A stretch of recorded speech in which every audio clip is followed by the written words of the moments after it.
ಸದ್ಗುಣಿತನೂ ಇರಲಿಲ್ಲ, ಏನು ಶಾಂತಿ ನೆಮ್ಮದಿ ಇರಲಿಲ್ಲ. ಅನೇಕ ಭಯೋತ್ಪಾದಕರಿಂದ ಉಳಿದ ಹಾಳಿಯಿಂದ ಎಲ್ಲಿ ಮಾತಾಡ್ತಿದ್ರು, ಯಾರು ಸಾಯ್ತಿದ್ರು, ಪ್ರತಿದಿನ ಟಿವಿಯಲ್ಲಿ ನೋಡ್ತಿದ್ದು ನಾನು ಭಯೋತ್ಪಾದಕರ ಹಾಳಿಯನ್ನ. ಒಂದು ಕಡೆ ಅದು ಇನ್ನೊಂದು ಕಡೆ ಆಡಳಿತ ಮಾಡಕತ್ತಿದ್ರು, ಭ್ರಷ್ಟಾಚಾರ.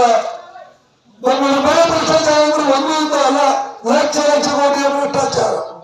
ಕಲ್ಲು ಜೀನ್ಸ್ ಪಟ್ಟನ್ನು ಅಮರ್ ಸಾಡ್ಸಿಂಗು, ಹೆಲಿಕಾಪ್ಟರ್ ಕರೆದು ಕಾಮನ್ವೆಲ್ತ್ ಕ್ರೀಡಾಕೂಟ, ಇದೆಲ್ಲರೂ ಲಕ್ಷ ಲಕ್ಷ ಸಾವಿರ ಕೋಟಿ ಹಗರಣ ಮಾಡಿ ಜನರ ಕಣ್ಣಿ ಬಿದ್ರು. ಇವ್ರನ್ನ ಇಟ್ಕೊಂಡ್ರೆ ಇದು ಭವಿಷ್ಯ ಇಲ್ಲ, ನಮ್ಮ ಮುಂದಿನ ಪೀಳಿಗೆ ಅಂತೇಳಿ ಪೂರ್ಣ ಸ್ವಚ್ಛ ಮಾಡಿದ್ರು. ದೇಶದಲ್ಲಿ ಕಾಂಗ್ರೆಸ್ ಏನೇ ಅಡ್ರೆಸ್ ಕೊಡಲಿಲ್ಲ ಅಂದ್ರೆ ಈ ದೇಶದ ಜನ ಅತ್ಯಂತ ಬುದ್ಧಿವಂತರು ಅನ್ನೋದಕ್ಕೆ 14 ಚುನಾವಣೆಯನ್ನು ತೋರಿಸಿದ.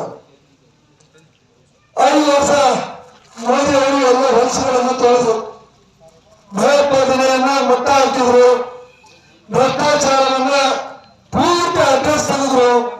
ನೋಡಿ 10 ವರ್ಷ ಅವರ ಆಡಳಿತದೊಳಗ ಎಲ್ಲಾದ್ರೂ ಒಂದು ಪೈಸಾ ಭ್ರಷ್ಟಾಚಾರ ಯಾರಾದ್ರೂ ಕೇಳಿಲ್ಲ, ಎಲ್ಲೂ ಯಾರು ಕೇಳಿಲ್ಲ.